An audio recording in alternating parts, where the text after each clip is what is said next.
आमच्या नाटकाचे नाव AI माझा मित्र की धोका. AI माझा मित्र की धोका. चला तर मग पात्रांचे परिचय करून घेऊया. शिक्षिका रितिका मॅडमच्या भूमिकेत येत आहे रितिका भागवत पाटील. नमस्कार. माझ्याकडे विद्यार्थ्यांना योग्य मार्ग दाखवणारे ज्ञान आणि मूल्य आहेत. आई सुनीताच्या भूमिकेत येत आहे धनश्री सिद्धार्थ बागुल. माझ्याकडे वात्सल्य, प्रेम आणि कुटुंबाला बांधून ठेवणारी आपुलकी आहे. आजोबा दत्तारामच्या भूमिकेत येत आहे ललित देविदास पाटील. माझ्याकडे आयुष्यभराचा अनुभव आहे आणि संस्काराची दोरी आहे. AI च्या भूमिकेत येत आहे समृद्धी योगेश हिरे. मी बुद्धिमान आहे, पण माझ्याकडे हृदय नाही. सायबर गुन्हेगार विक्रमच्या भूमिकेत येत आहे गणेश संजय भील. माणसाने जर आपल्या विवेक बुद्धीचा वापर केला तर माझ्यासारख्या गुन्हेगाराचे जाळे कधीच यशस्वी होणार नाही. हुशार विद्यार्थी 1 संस्कृतीच्या भूमिकेत येत आहे दर्शना दिनेश पाटील. खरंच तंत्रज्ञानाचा असाही भीषण गैरवापर होऊ शकतो. हुशार विद्यार्थी 2 कृष्णाच्या भूमिकेत येत आहे कृष्णा वसंत पाटील. माझ्याकडे नवनवीन स्वप्ने आणि ती पूर्ण करण्याची जिद्द आहे. आळशी विद्यार्थी रोहनच्या भूमिकेत येत आहे यश यशवंत महाजन. तुम्ही दोघेही बावळट आहात. उद्या बघाच माझा प्रोजेक्ट कसा नंबर 1 येतो. चला तर मग नाटकाला सुरुवात करूया. AI माझा मित्र की धोका.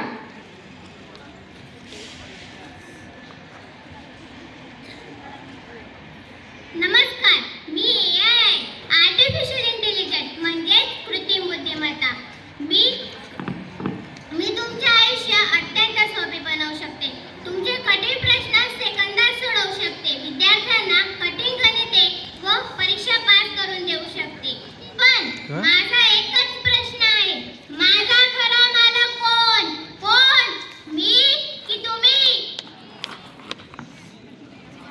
नमस्कार रसिक प्रेक्षक हो. 21व्या शतकात या अति वेगवान जगात तुमचे मनापासून स्वागत आहे. आज तंत्रज्ञान आपल्या श्वासा इतकं जवळ आले. सकाळी डोळे उघडल्यापासून ते रात्री झोपेपर्यंत आपल्या हातात काय असते?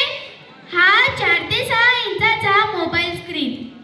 आज आपण अशा एका वळणावर उभे आहोत जिथे संगणक माणसासारखा विचार करायला लागलाय. पण खरा प्रश्न हा आहे, माणूस विचार करायचं थांबवतोय का? आजची गोष्ट एका शाळेतल्या वर्गापासून सुरू होते जी तुमच्या आमच्या प्रत्येकाच्या घरात रोज घडते. चला तर मग जाऊया रितिका मॅडमच्या वर्गात.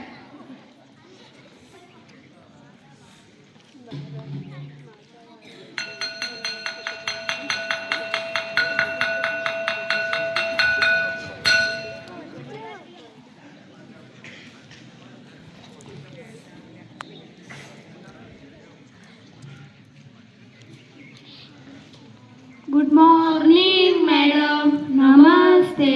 Good morning. Sit down. मुलांनो, सर्वांनी इकडे लक्ष द्या. उद्या 15 ऑगस्ट निमित्त आपल्या शाळेत एक विशेष प्रकल्प आयोजित केले आहे. प्रकल्पाचा विषय आहे माझा भारत 2047. आपल्या देशाला स्वातंत्र्य मिळून 100 वर्ष पूर्ण होतील तेव्हा आपला भारत कसा असेल? शिक्षण, तंत्रज्ञान, अर्थव्यवस्था आणि शेती यावर तुम्हाला सविस्तर माहिती लिहून आणायची आहे. मॅडम मॅडम मॅडम मॅडम मी आजच शाळेच्या ग्रंथालयातून भारत विकास योजनेवरची पुस्तकं घेते. काही जुने अहवाल वाचते व स्वतःच्या शब्दातून एक उत्तम प्रकल्प तयार करते. शाबास संस्कृती, मला तुझ्याकडनं हीच अपेक्षा होती. स्वतः वाचून आणि लिहून घेतलेली माहिती माणसाचे ज्ञान समृद्ध करते. कृष्णा, तू काय करणार? मॅडम, मी आपल्या देशातील ग्रामीण भाग आणि आधुनिक तंत्रज्ञान यांची साखळ कशी घालता येईल यावर काही तज्ञांच्या मुलाखती वाचून माहिती मिळवणार आहे. उत्तम कृष्णा. आणि रोहन, तू काय करणार? काय म्हणालात मॅडम? अरे, उद्या 15 ऑगस्ट निमित्त प्रकल्प आहे. प्रकल्पाचा विषय आहे माझा भारत 2047. या प्रकल्पासाठी तू काय मेहनत घेणार? मॅडम, त्याची तुम्ही अजिबात काळजी करू नका. उद्या सकाळी 8 वाजता असा क्लासिक प्रकल्प तुमच्या टेबलावर असेल जो बघून तुम्ही मला 100 पैकी 100 गुण द्याल. अरे वा, पण एवढा आत्मविश्वासाने सांगतोय म्हणजे नक्की काय प्लॅन आहे तुझा? मॅडम, ते सरप्राईज आहे. डिजिटलायझेशन जगात काम कसं जलद करायचं हे मला चांगलंच ठाऊक आहे. ठीक आहे मग उद्या बघू कुणाचा प्रोजेक्ट नंबर 1 येतो ते.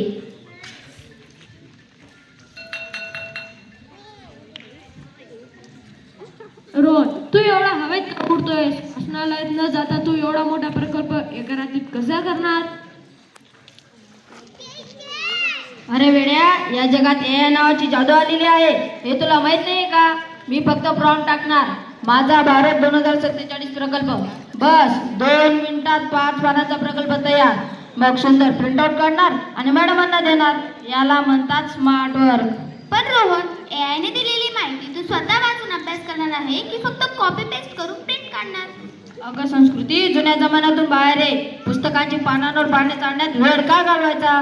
जेव्हा काम 2 मिनिटात होतो तेव्हा 4 तास डोकेफोड करण्यात काय बुद्धिमत्ता? रोहन, माहिती मिळवणे म्हणजे ज्ञान नाही. जेव्हा तू स्वतः वाचतोस तेव्हा तुझा मेंदू विचार करतो. AI तुझा अभ्यास करू शकतो पण तुझ्या मेंदूचा विकास करू शकत नाही.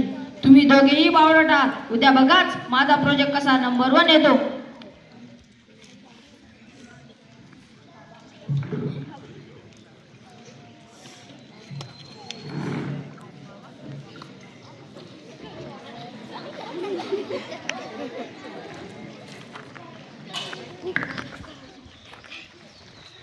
आलास रोहन? होय. दप्तर जागेवर ठेव आधी. हातपाय धुवून घे, मी तुला चहा खाऊ देते. थांब नाही, 2 मिनिटं, खूप महत्वाचं काम करतोय मी. अरे बाळा, शाळेतून आल्या आल्या त्या दिव्यासारख्या चमकणाऱ्या पिढीत काय शोधतोस? आजकाल तुझी मान नेहमी खाली झुकलेली असते. आजोबा, हा फक्त मोबाईल नाहीये, हा सुपर कम्प्युटर आहे. यात AI आहे जो मला शाळेत दिलेला 5 पानांचा प्रकल्प फक्त 10 सेकंदात लिहून देणार. काय 10 सेकंदात? रोहन, तू स्वतः काही विचार केलास की नाही? पूर्वी तुझे बाबा तासन तास वाचनालयात बसून टिपणे काढायचे, हाताला फोड येईपर्यंत लिहायचे, तेव्हा कुठे ते परीक्षा पास व्हायचे. अगं आई, तो तुमचा जुना काळ होता. आता नवीन युगात जास्त कष्ट करण्याची गरज नाही, फक्त डोकं चालवायचं असतं. बाळा, ज्याला तू डोकं चालवणे म्हणतोस ते खरोखर तुझं डोकं आहे का? ती तर यंत्राचे ज्ञान मिळवण्यासाठी आयुष्यात कोणतीही शॉर्टकट नसते. वाचन, विचार आणि अनुभव यातून माणसाची बुद्धी परिपक्व होते. आजोबा, तुम्ही आणि तुमचे जुने विचार. आजकाल AI मुळे डॉक्टर, लेखक, कोडर सगळ्यांचे कामं सोपी झालेत. आता माणसाला जास्त विचार करण्याची गरज नाही. अहो आजोबा, बघितलं, पूर्वी मुलं पुस्तक उघडून अभ्यास करायची, डोक्याला ताण द्यायची. आता मोबाईल वाचतात. यांची स्वतःची विचार करण्याची क्षमता नष्ट होते. ठीक आहे, मी माझ्या कॉलेजच्या प्रोजेक्टची रंगीत प्रिंटआउट काढतो.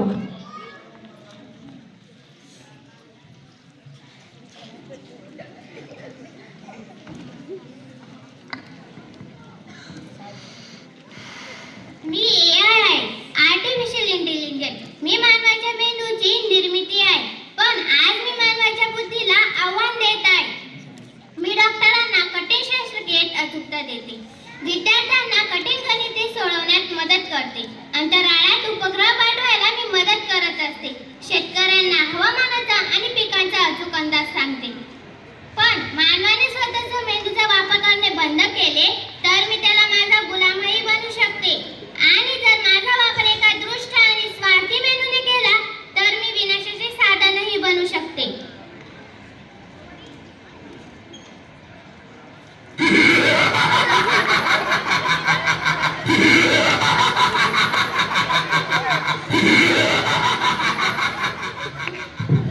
अगदी बरोबर बोललीशी आहे.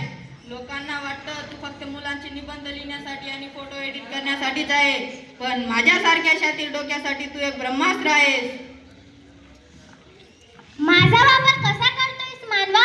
मी याच्या डिफेक्ट तंत्रज्ञानाचा वापर करून लोकांचे खोटे व्हिडिओ बनवतो. एखाद्या निष्पाप माणसाचा चेहरा आणि दुसऱ्याचा आवाज एकत्र करून भ्रामक व्हिडिओ तयार करतो. मी याच्या सहाय्याने एखाद्याच्या हुबेहूब आवाजात त्याच्या नातेवाईकांना फोन करतो आणि सांगतो तुमचा मुलगा संकटात आहे, तातडीने 50,000 रुपये पाठवा. लोक घाबरून पैसे पाठवतात.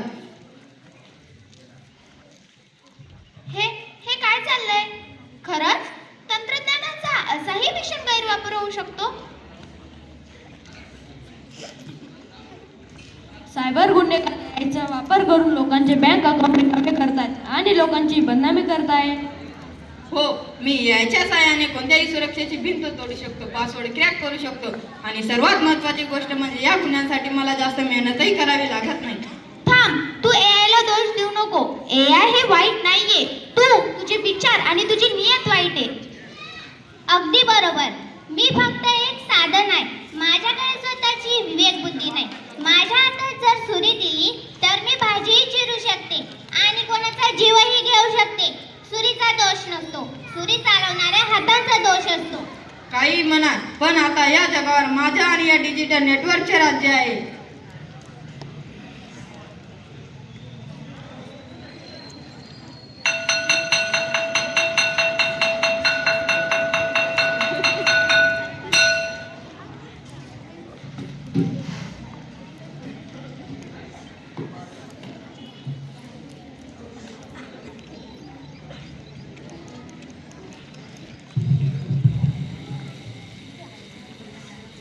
Good morning madam. नमस्ते. Good morning. Sit down. मुलांनो, मला आनंद आहे तुम्ही सर्वांनी वेळेत प्रकल्पाचा नाव केला. संस्कृतीने हस्तलिखित अतिशय मुद्देसूद आणि नकाशांसह प्रकल्प तयार केला आहे. अतिशय कौतुकास्पद. धन्यवाद मॅडम. यासाठी मी काल 3 तास ग्रंथालयात बसले होते. आणि रोहनचा प्रकल्प. वा, काय ती इंग्रजी आणि मराठीची क्लिष्ट शब्दरचना, काय ते आंतरराष्ट्रीय अर्थतज्ञाचे दाखले. खरंच अप्रतिम. Thank you madam. मी म्हणालो होतं ना, मी असा प्रोजेक्ट करेन जो कुणीच करू शकणार नाही. बरोबर.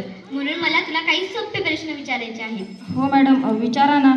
रोहन, तू पान क्रमांक 3 वर लिहिले आहेस की 2047 पर्यंत भारताची डेमोग्राफिक डिव्हिडंड ही सर्वात मोठी ताकद असेल. मला सोप्या भाषेत सांग, डेमोग्राफिक डिव्हिडंड म्हणजे काय?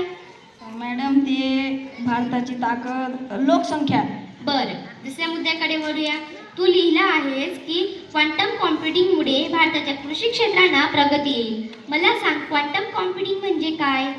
मॅडम, ते कम्प्युटरचं काहीतरी असतं, नक्की मला आठवत नाही. आठवणार तरी कसं रोहन, कारण हा प्रकल्प तू स्वतः डोकी चालवून लिहिलाच नाहीस.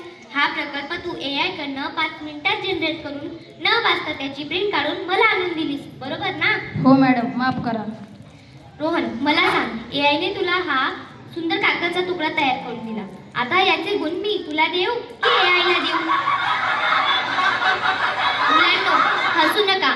ही एका रोहनची गोष्ट नाहीये, ही आजच्या तरुण पिढीची शोकांतिका आहे. जेव्हा तुम्ही डोके चालवणे थांबवता तेव्हा तुमची शिकण्याची प्रक्रिया थांबते. एआय तुम्हाला माहिती देऊ शकतं, पण ज्ञान देऊ शकत नाही. तुम्ही जर तुमच्या बुद्धीचा वापर केला नाही तर तुमच्या मेंदूला गंज चढेल. मला माझी चूक कळाली मॅडम. मी मेहनत करायला घाबरत होतो. मला शॉर्टकट मारण्याची सवय झाली होती. मी उद्या माझ्या हाताने आणि विचारांनी एक नवीन प्रकल्प तयार करून आणणार. शाबास रोहन, मला तू चूक स्वीकारली याचा मला आनंद आहे.